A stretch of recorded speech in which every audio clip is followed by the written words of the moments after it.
Peuple de Dieu, bonjour. Nous vous saluons au nom de notre Seigneur Jésus-Christ. Bienvenue sur la chaîne chrétienne Procès Mondial et nous saluons aussi nos bien-aimés qui nous suivent par Facebook Pat Congo. Nous vous disons bonjour au nom de notre Seigneur Jésus-Christ. Bienvenue à l'émission Yeshurun. L'émission Yeshurun où nous retraçons le peuple hébreu, les 12 tribus d'Israël qui ont contracté l'alliance au mont Sinaï, bien-aimés dans le Seigneur. Alors, en rappel l'émission passée, Yeshurun, nous avions regardé la géographie humaine à la sortie de l'Égypte. Nous avions dit que ce n'était pas un bloc monolithique, c'était un peuple hétérogène. Il y avait une multitude de sous-groupes au sein de cette nation. Et c'est un peu la suite que nous allons voir aujourd'hui. Nous sommes le 4 septembre 2021 à l'émission Israël de la sortie d'Égypte jusqu'à la dédicace du temple construit par bien-aimé Salomon.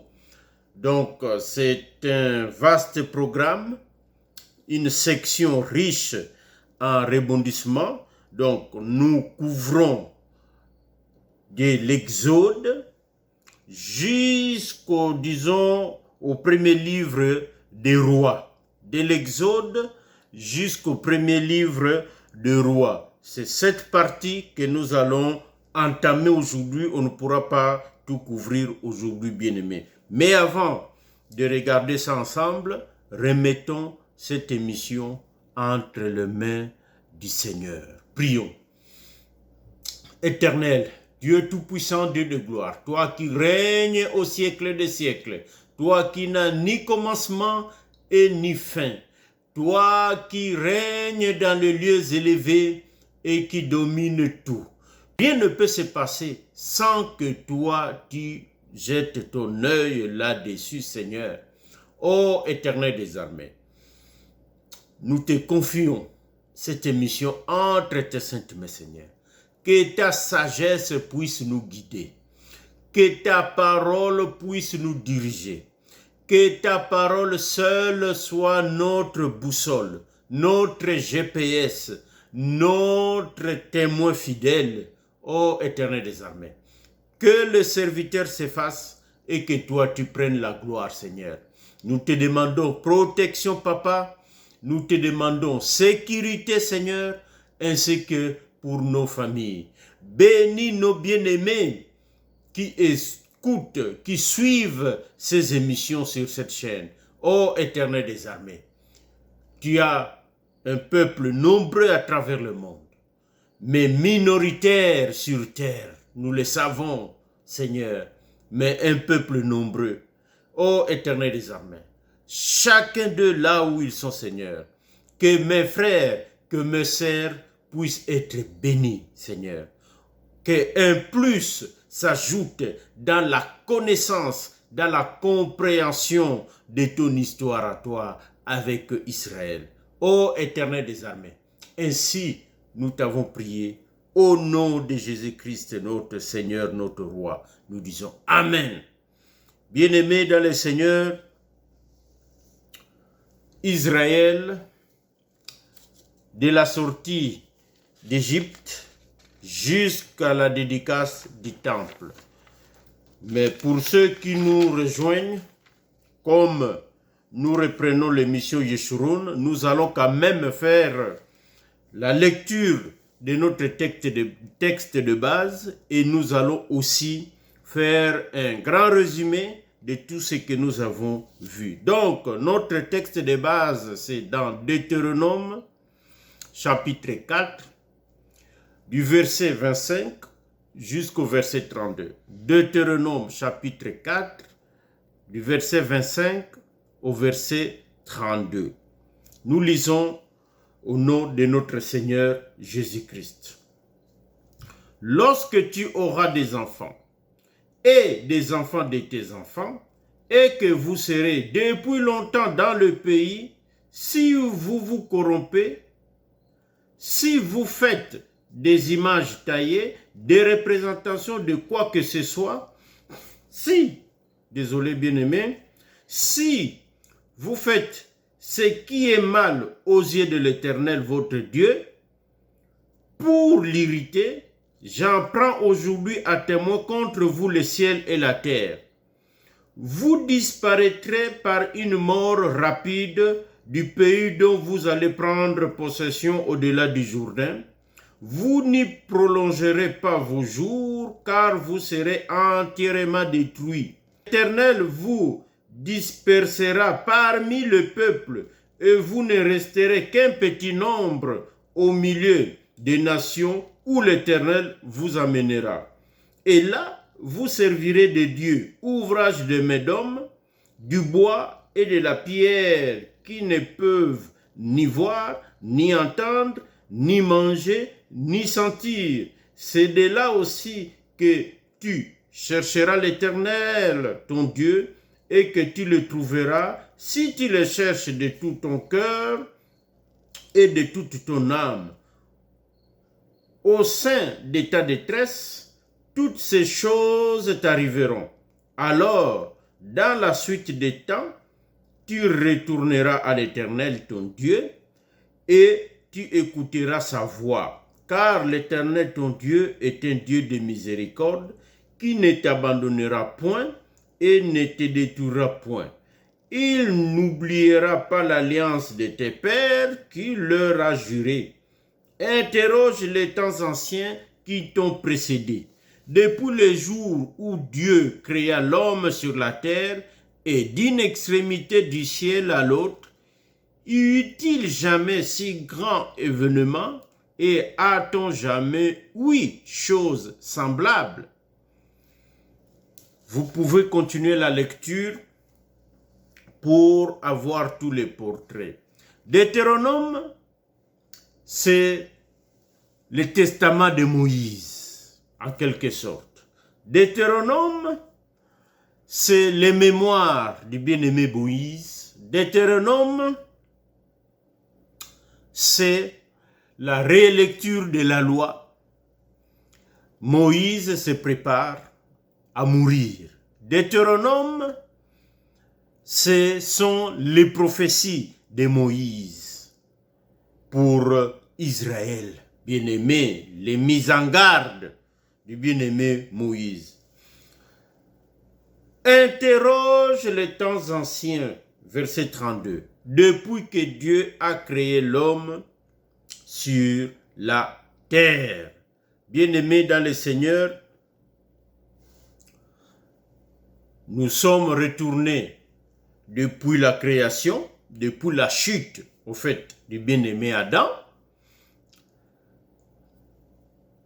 pour voir ce que Dieu a fait pour Israël. Évidemment, dans le contexte, ici, Moïse parle du jour où Dieu a parlé avec Israël du haut des cieux.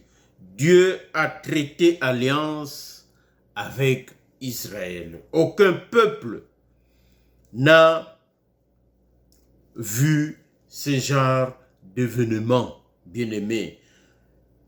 Mais nous avons profité pour retourner voir le bien-aimé Adam depuis sa chute. Où était Israël? Qu'est-ce que nous avions dit? Nous avions dit que depuis Adam, Israël était le mystère caché. Et ça, jusqu'au bien-aimé Abraham, Isaac et Jacob. Israël s'est caché de rein en rein dans tous les patriarches qui se sont succédés, bien-aimés. Et avec Abraham, Israël pointe à l'horizon et avec Jacob, Israël apparaît, mais encore une famille, et en Israël, en Égypte plutôt, jusqu'à la sortie, et là Israël apparaît aux yeux des nations. Donc c'est la naissance d'Israël, la sortie d'Égypte. Qu'est-ce que nous avions dit aussi? Nous avions dit que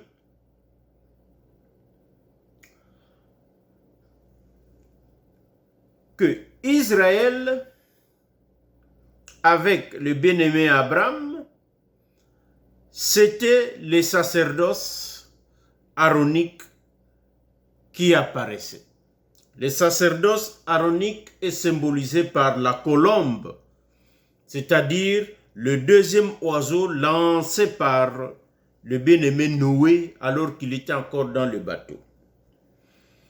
Nous avions dit que le premier oiseau, le corbeau qui était lancé, c'était le sacerdoce royal, le sacerdoce qui ne finit pas, le sacerdoce du corbeau c'est le sacerdoce de Melchisédek, et que entre ces deux sacerdoces, entre ces deux oiseaux, il devrait avoir, nous avons vu des rencontres, des croisements, et nous en verrons d'autres.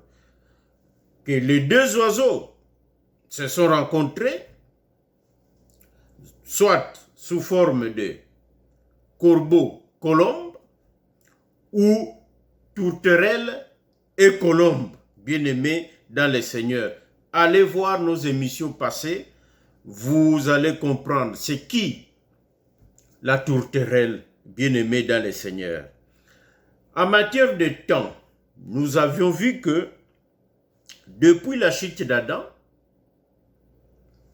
jusqu'à la sortie d'Égypte, nous avons trouvé 2807 années, plus ou moins 2807 années, ou 2807 ans, plus X années.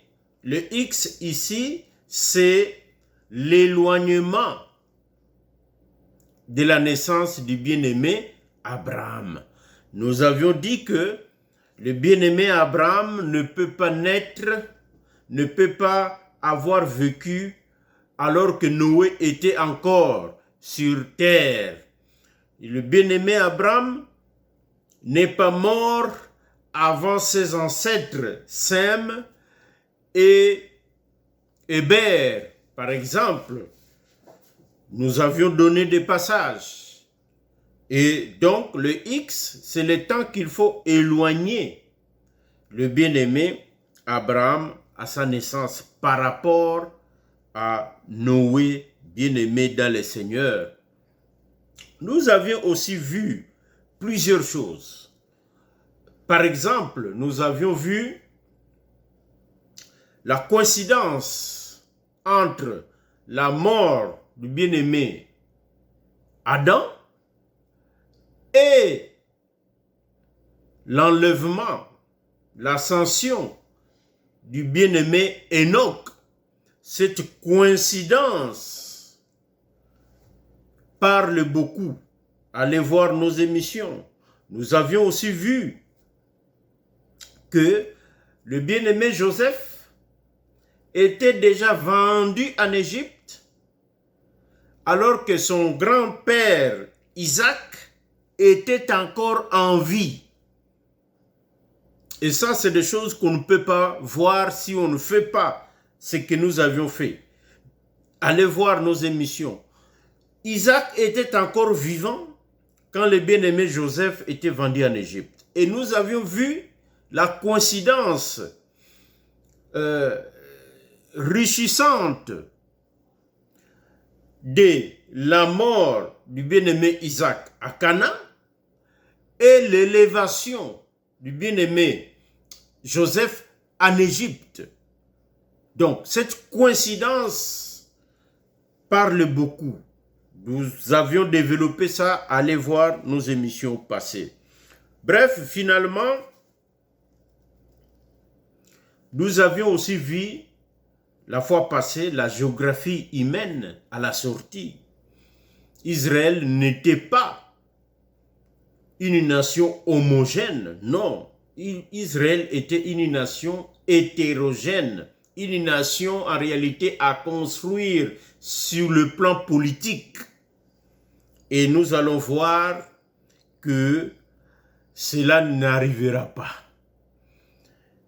Il y a eu trop de forces centrifuges et cela n'arrivera pas à la construction de cette nation. Nous avions vu que les bien-aimés Joseph, les descendants de Joseph, nous avions posé des questions. Les descendants de Joseph, Éphraïm et Manassé, par exemple, Joseph a eu d'autres enfants. Est-ce que ces descendants-là, qui étaient égyptiens, étaient aussi à Goshen, ou étaient les autres, tous les autres Hébreux, étaient aussi en esclavage? Voilà des questions qui restent aujourd'hui sans réponse. Faites vos recherches, bien-aimés, et nous reviendrons là-dessus la prochaine fois. Aujourd'hui, donc, nous commençons cette série de la sortie jusqu'à l'inauguration du temple de Salomon. Cette période de temps est parsemée de difficultés. Nous allons voir d'abord le temps que ça fait, combien de temps entre la sortie et la dédicace du temple. Nous allons voir les forces centrifuges, c'est-à-dire les guerres civiles, les guerres tribales ou tribalistes entre les tribus, et nous verrons aussi les guerres d'agression, c'est-à-dire les guerres des pays voisins qui vont attaquer Israël bien-aimé dans le Seigneur. Alors, le temps, première chose, combien de temps entre la sortie et la dédicace? Ça, nous voyons ça dans 1 Roi, allez rapidement dans 1 Roi chapitre 6, le premier verset. 1 Roi chapitre 6, au premier verset, ça nous donne directement le temps. Le temps que ça a pris au moment où Salomon commence à bâtir, c'est plus ou moins, la Bible dit, 480 années. Nous disons plus ou moins. Nous savons pourquoi, à la fin de tout ça, pourquoi nous mettons cet élément de prudence. Israël ne comptait pas les années comme nous le comptons aujourd'hui. Il y a des nuances, mais minimes. 480, plus les 7 ans qu'a pris Salomon pour bâtir, donc jusqu'à la dédicace du temple, c'est 487 ans. Alors, quand nous prenons 2807 ans, plus X ans, plus 487 ans, ça nous donne plus ou moins 3294 ans, plus X ans. Je répète, dans notre banque de temps, nous sommes arrivés à 3000 depuis la chute d'Adam, 3294 ans, plus X ans. Vous connaissez maintenant la variable indéterminée, ici le X. Deuxième chose que nous allons voir aujourd'hui, nous allons commencer les guerres civiles et les guerres d'occupation. Nous allons voir une guerre civile, mais évitée de justesse, je dirais reportée, et nous allons voir des guerres civiles, des guerres d'occupation à répétition, bien-aimées. Ce qu'il faut savoir, c'est que Israël ne va pas entrer dès la sortie, Israël ne va pas entrer directement, ce que nous appelons un mouvement rectiligne uniforme vers Jérusalem, vers Canaan, la terre promise. Non. Israël va faire 40 ans dans le désert, 40 ans de marche, 40 ans de pérégrination, 40 ans de tournée en rond. Pourquoi? 40 ans de mouvement circulaire. Pourquoi? C'est à cause de la désobéissance, bien-aimé, à Dieu. 40 ans, Israël a désobéi à Dieu, bien-aimé dans le Seigneur. Même lorsqu'ils vont s'installer à Canaan, finalement, on dirait, Israël va retourner à un cycle rotatif, à un mouvement circulaire, mais sans se déplacer. Ce qu'on appelle le temps de juge. Pourquoi nous disons que c'est un mouvement circulaire aussi? Parce que Israël, quand il est dans les bénédictions de Dieu, quand il est béni, Israël va abandonner Dieu pour d'autres dieux. Et Dieu va envoyer le châtiment, donc la malédiction. Dieu va maudire Israël. Ils vont être dans l'oppression. Ils vont être occupés par des étrangers. Et Israël, dans la souffrance, dans la malédiction, Israël va crier au secours à Dieu. Dieu va écouter Israël. Dieu va envoyer un libérateur, un juge, qui va faire le travail de libérer le peuple, et le peuple retourne dans les bénédictions de l'Éternel. Et qu'est-ce qui va arriver? Israël va encore abandonner Dieu, et ils vont être opprimés, et ils vont crier, et ils vont être libérés, et ils vont être bénis, mais ils vont encore abandonner, etc. Donc c'est un cercle vicieux, sans fin, et nous disons qu'il y a une petite exhortation ici. Bien-aimés dans le Seigneur, ne soyez pas dans un mouvement circulaire. Vous tournez en rond. Si vous voyez un problème se répéter tout le temps dans votre vie, si vous voyez quelque chose se répéter, sachez qu'il y a un problème qu'il faut régler. Cela veut dire que le mouvement circulaire, c'est une malédiction. Il faut absolument, bien aimé, trouver les causes de cette malédiction et demander à notre Seigneur Jésus-Christ. C'est lui qui peut ôter les causes d'une malédiction pour annuler les effets d'une malédiction. Nous avons fait tout un enseignement là-dessus, bien-aimé. Dieu n'est pas un Dieu guichet automatique. Quand on a besoin de lui, il faut qu'il nous donne et après on s'en fout de lui. Non, non, non, non. Il faut sortir de l'impudicité. Il faut sortir de l'adultère. Il faut sortir du concubinage. Il faut sortir du mensonge. Il faut sortir du vol, etc., etc. Toutes ces choses nous entraînent dans un mouvement circulaire, dans les malédictions répétées. Et quand tu cries Dieu t'aide, Dieu te bénit, et toi tu retournes dans l'impudicité, dans l'adultère, sortir avec des femmes, d'autres femmes, alors que tu as ta femme à la maison, et tu ramènes le problème, la malédiction. Restez dans le mouvement rectiligne uniforme avec le Seigneur.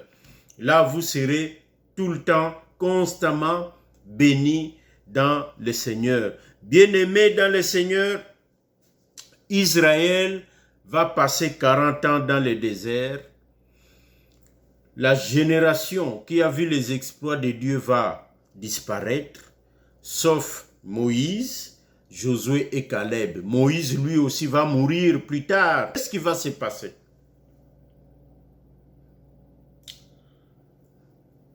Premièrement, de 12 tribus, ils vont passer à 13 tribus. Ça, Moïse est vivant. Nous expliquons ces choses. 12 tribus d'origine, vous les connaissez.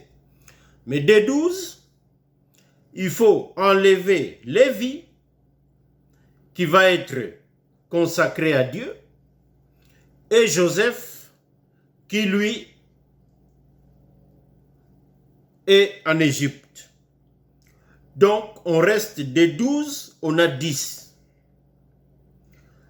Et des 10, ajoutez les 2 enfants de Joseph, qui vont être adoptés par Jacob avant sa mort. C'est Ephraïm et Manassé. Donc, nous retournons à 12. Mais qu'est-ce qui va se passer? Juste avant l'entrée, la tribu de Manassé va être divisée en 2. Il y a une moitié de Manassé qui va s'associer avec Ruben et Gad pour former 3 tribus. Et il va rester de l'autre côté 9 tribus plus la moitié. La tribu, l'autre moitié de Manassé pour former 10 tribus. Au total, ça fait 13 tribus. Si vous ajoutez Lévi, ça fera 14. Mais nous mettons Lévi déjà de côté. Parce que Lévi était déjà choisi depuis l'Égypte. Oui, il y a une écriture, 2 écritures qui le disent, était déjà choisi depuis l'Égypte pour être au service de Dieu. La guerre dont nous parlons se trouve dans Nombre chapitre 32.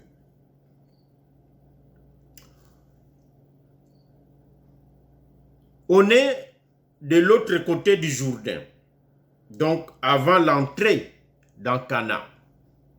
Les territoires de Moab, les territoires des Amoréens, les territoires de Galad, etc. Donc, de l'autre côté du Jourdain, aujourd'hui on dirait la Transjordanie. Mais le langage biblique, la partie là s'appelait en deçà du Jourdain. Parce qu'ils sont passés par l'autre côté, de l'est vers l'ouest, pour entrer à Canaan. Qu'est-ce qui va se passer? C'est que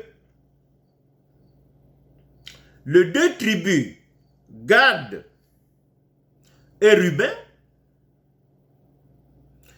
vont réclamer les terres conquises de ces côtés-là, à Moïse. Donc, en deçà du Jourdain. Alors que nous venons de le lire, la promesse, c'était de traverser le Jourdain pour aller à Canaan. Et même dans Nombre 34 donne les limites, les frontières de Canaan. Et le Jourdain était la frontière orientale de Canaan. Donc, ne pas traverser le Jourdain, vous n'êtes pas dans Canaan.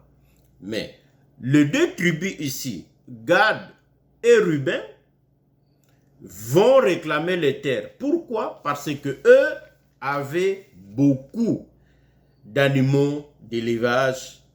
Vous vous rappelez de Lot? C'est ça qui se passe ici. C'est un peu le parabole prophétique de Lot que nous voyons ici. Mais ce n'est pas vraiment une analyse approfondie de cette parabole de Lot. Moïse fait des reproches, mais finalement, il donne une condition. Si vous venez avec les autres, vous traversez pour aller les aider à conquérir, et quand ça sera fait, vous reviendrez et vous posséderez les terres. Vous pouvez laisser vos enfants, vos femmes et vos animaux ici. Mais tous les hommes en âge de guerre doivent aller aider par traverser pour aider les autres. Marché conclu. Donc, nous voyons ici la division déjà entre dans la nation d'Israël. Donc, les 2 tribus, plus la demi-tribu qui va obtenir les statuts politiques d'une tribu, nous allons les voir. D'un côté, donc, 3 tribus, et les autres qui vont traverser et qui vont occuper de l'autre côté, donc au-delà du Jourdain, donc c'est le 9 plus la demi, ils vont devenir 10 tribus. La demi-tribu là va aussi obtenir le statut de tribu, nous allons le voir. Cette division va mener à une première guerre civile, bien-aimés dans le Seigneur. Elle va être évitée, je le dis déjà. Pourquoi? C'est Josué chapitre 22 qui nous le dit. Lisez Josué chapitre 22, vous allez comprendre. En résumé, qu'est-ce qui se passe? C'est que les 3 tribus qui vont accompagner leurs frères pour aller conquérir Canaan, après la conquête, au retour, pour revenir chez eux, ils doivent traverser le Jourdain. Mais qu'est-ce qu'ils font? Avant de traverser le Jourdain, ils construisent un monument, un autel que nous appelons ici l'autel de la discorde. Ils vont construire un monument, un autel qui va avoir 2 significations. L'interprétation donnée va avoir 2 significations différentes. Je commence par Israël, le 10. Eux finissent de bâtir, ils traversent, ils rentrent chez eux. La nouvelle se propage à propos de l'autel vers les 10. Les 10 interprètent cet acte comme étant un acte de rébellion contre Dieu. Un acte de désobéissance à Dieu. L'autel construit pour eux va servir à adorer un autre Dieu. Va servir à recevoir des offrandes et des sacrifices, des holocaustes, pas pour Yahvé, le Dieu d'Israël, mais pour d'autres dieux. Alors, ils craignent les représailles de Dieu, ils décident d'aller faire la guerre aux 3 qui sont de l'autre côté du Jourdain. Mais avant d'aller militairement, ils vont y aller diplomatiquement d'abord. Ils vont constituer 10 princes. Les princes, ce sont des chefs de chaque tribu. Plus le sacrificateur, le souverain sacrificateur, Phinéas, le sacrificateur. Donc, quand je parlais de la reconnaissance des statuts des tribus, donc la demi-tribu de Manassé, qui était avec le 9, a aussi envoyé son prince pour le représenter lors des discussions et pour faire partie de la délégation qui ira de l'autre côté du Jourdain. Voilà les statuts de la reconnaissance d'une tribu. Et de l'autre côté, les 3 qui vont recevoir la délégation de leurs frères pour clarification, qui sont en mission de clarification diplomatique, ils seront aussi représentés par 3 tribus. Donc, il y aura un représentant de l'autre moitié de Manassé. Voilà pourquoi nous avons parlé de 13 tribus. Bien-aimés dans le Seigneur, pour ceux qui ont construit l'autel, la réponse qu'ils vont donner à la délégation venue de l'autre côté du Jourdain, n'est pas pour les holocaustes, Au fait, c'est un témoin de l'histoire pour que demain, ils s'étaient inquiets de la séparation. Il ne faut pas que demain, que leurs enfants soient écartés des autres, qui ne soient pas reconnus par les autres. Bref, la guerre est évitée de justesse. Moi, je dirais la guerre est seulement reportée. Nous le verrons dans les émissions prochaines, bien aimés. Donc, la délégation rentre, fait rapport, trouve que non, il n'y a pas raison d'aller en guerre. Bien aimés dans le Seigneur, tout ça pour dire que Israël, en réalité, avait abandonné Dieu. Les 13 tribus n'ont pas vraiment respecté leur part du contrat dans l'alliance, bien-aimés. Et c'est ça que nous allons commencer à voir, parce que les 13 tribus vont retourner dans ce que nous avions appelé au début le mouvement circulaire qu'on a décrit plus haut, avec le guerre d'occupation maintenant. Bien-aimés dans le Seigneur, une guerre d'occupation, c'est une armée étrangère qui prend possession d'une partie ou de tout votre territoire, bien-aimé. C'est ça qu'on a appelé le temps de juge. Tout ça arrive quand? C'est après la mort de Osée, alias Josué le conquistador, après la mort aussi de toute cette génération, la génération de Josué va disparaître et une nouvelle génération va accéder, disons, aux fonctions politiques et religieuses bien-aimées. Et quand on lit Juge chapitre 2, verset 10 et le chapitre 3, verset 5 au verset 7, on voit un peu les causes. Pourquoi les armées étrangères viennent prendre possession, occuper Canaan? Premièrement, Israël n'a jamais nettoyé le territoire, c'est-à-dire chasser tous les Cananéens. Israël n'a pas fait ça. Israël, au contraire, s'est marié avec les Cananéennes et avec les Cananéens, bien-aimés dans le Seigneur. Et la première armée d'occupation qui va arriver, c'est une armée de la Mésopotamie, l'autre puissance à part l'Égypte, la puissance vers l'Est, le Nord-Est.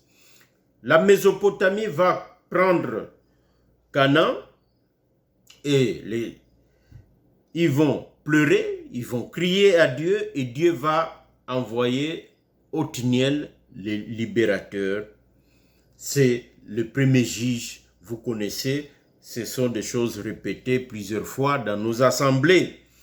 Il y aura au total plus ou moins 13 occupations militaires étrangères durant toute cette période. Les autres à plusieurs reprises, mais 13 occupations, et il y aura plus ou moins 14 libérateurs ou 14 juges. Lisez tous les livres des juges, il y en a des juges célèbres. Mais il y a une femme, c'est Déborah, que je dois souligner, bien aimé. Déborah qui veut dire abeille. Donc une abeille, nous savons, une abeille a souvent deux fonctions. Mais ça, nous développerons ça dans un autre cadre, pas ici. Je sais pourquoi je dis cela, bien aimé dans le Seigneur. Donc, le temps de juge, c'est un temps de mouvement circulaire, c'est un temps de malédiction, bénédiction. Malédiction, bénédiction, et c'est pas vraiment ça le plan que le Seigneur avait pour Israël. Bref, bien-aimés dans le Seigneur, je l'ai déjà dit, Israël, dans cette alliance, nous voyons les prophéties de Moïse se concrétiser. Les prophéties de Moïse prennent forme. Les prophéties de Moïse se cristallisent une à une, bien-aimés dans le Seigneur. Donc, voilà Israël aujourd'hui, et la prochaine fois, nous allons poursuivre encore nous verrons les 2 guerres civiles atroces qui vont secouer Israël. Mais pour finir, bien-aimés dans le Seigneur, clin d'œil historique, et ça nous allons le répéter tout au long de cette section, parce que là, nous voyons Israël à l'œuvre en quelque sorte. Et il y a des parallèles à faire entre ce que Israël faisait et ce que dans nos coutumes africaines ou dans nos coutumes au Congo que nous faisions ou que nous faisons jusqu'aujourd'hui, bien-aimés. Le premier clin d'œil pour aujourd'hui, c'est dans Exode chapitre 25. Exode chapitre 25 à partir du verset 10 au verset 22. Exode chapitre 25, verset 10 au verset 22. De quoi s'agit-il? Il s'agit de l'arche de l'alliance. Plutôt du mode de transport de l'arche de l'alliance. Dieu ordonne à Moïse de construire une arche d'alliance. Lisez les détails. Et pour le transporter, Dieu ordonne à Moïse de faire 4 anneaux. Donc, l'arche avait une forme rectangulaire.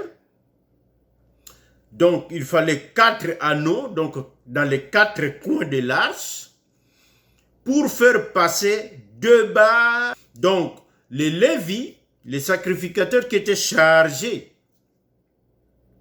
de transporter l'arche, devaient se servir de ces barres pour soulever et transporter l'arche. Bien-aimé dans le Seigneur, moi, Dieu a fait grâce. J'ai grandi dans le Mayombe, j'ai grandi au village au Congo. Pour ceux qui ne sont pas congolais, Mayombe, ils ne savent pas. J'ai vu de mes propres yeux comment on transporte un dignitaire dans le Mayombe. Je crois peut-être jusqu'aujourd'hui. On fait une structure, un fauteuil, un trône, et on passe les barres de la même manière, et il y a des gens désignés pour transporter, parce que le roi ou le chef coutumier ou tout dignitaire venu, tout dignitaire politique vraiment élevé qui débarque dans le coin était honoré. De cette manière, il fallait les transporter assis sur ce trône, et il y avait des gens pour les déplacer. C'est ça qu'on appelle Chipoy. Kipoya dans certains coins de l'Ebayumbe, Kipoya, Kipoy, Chipoy, que le blanc a changé en français, Chipoy. Vous connaissez cela. C'est si on oublie les matériaux, là-bas c'était de l'or, le bois d'acacia, bien sûr le bois d'acacia, mais couvert d'or partout. Même les barres devraient être couverts d'or, mais les barres étaient en bois d'acacia aussi. Donc, c'est le même, bien-aimé. C'est la même chose, c'est la même chose. Aujourd'hui, grand, je lis ça, je vois ça dans la Bible, et ces images me reviennent encore aujourd'hui. Curieusement,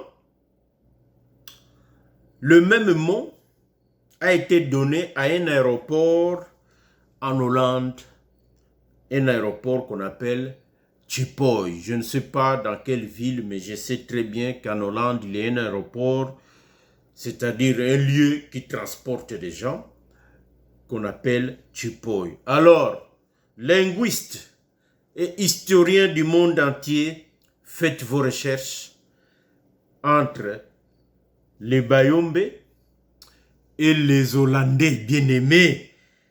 Y a-t-il un lien? Est-ce que c'est le lien seulement biblique? Faites vos recherches. Voilà, bien-aimés dans le Seigneur, ce que Dieu a mis à cœur de vous faire partager aujourd'hui. Donc, la prochaine fois, nous verrons les deux guerres civiles qui vont ravager Israël. Nos coordonnées s'affichent. Contactez-nous, appelez-nous, écrivez-nous surtout sur WhatsApp, écrivez-nous, ça nous fera plaisir de vous répondre. Même vous qui nous suivez sur Facebook, vous pouvez nous contacter aussi et nous ferons un plaisir de vous répondre, bien-aimés. Un temps de prière pour conclure notre émission. Éternel Dieu de gloire, Dieu Tout-Puissant, merci Papa pour cette grâce. Béni sois-tu, toi qui règnes dans les lieux élevés, Seigneur, toi qui regardes tes enfants. L'alliance, Seigneur, nous concerne aujourd'hui. Ô Éternel des armées, merci pour ce contrat que toi tu as avec ton peuple, l'Église aujourd'hui. Merci Seigneur pour la croix de Golgotha. Merci Seigneur pour la croix de Golgotha. Merci Seigneur pour la croix de Golgotha, Seigneur, car à la croix tout est accompli. À la croix, Seigneur, tu as ôté la malédiction en nous. À la croix, Seigneur, tu as ôté l'esprit d'impudicité en nous. À la croix, Seigneur, tu as ôté l'esprit d'adultère en nous. À la croix, Seigneur, tu as ôté l'esprit de concubinage en nous. À la croix, Seigneur, tu as ôté le mensonge. À la croix, Seigneur, tu as ôté les vols qui nous caractérisaient autrefois, Seigneur. Aujourd'hui, nous sommes nés de nouveau grâce à l'œuvre que tu as accomplie, Seigneur. Que ton esprit habite toujours en nous. Qu'il nous conduit, qu'il nous dirige, Seigneur. Sois avec mes bien-aimés, Seigneur. Que ceux qui écoutent cette émission, Seigneur, ne fût-ce qu'une personne, Seigneur, soit délivrée. Car les choses que j'ai citées tout à l'heure n'hériteront pas le royaume des cieux. Ô Éternel des armées, protège ton serviteur, protège ton serviteur, protège mes bien-aimés, sois avec eux, Seigneur. Que ta parole puisse être accompagnée par ta puissance. Que ta puissance puisse faire le travail de délivrance nécessaire, Seigneur. Ô Éternel des armées, gloire à toi. Nous te disons merci, Papa, pour nous avoir délivrés. Merci, Seigneur, pour tout. Ainsi nous te prions, au nom puissant de notre Seigneur Jésus-Christ, nous disons Amen.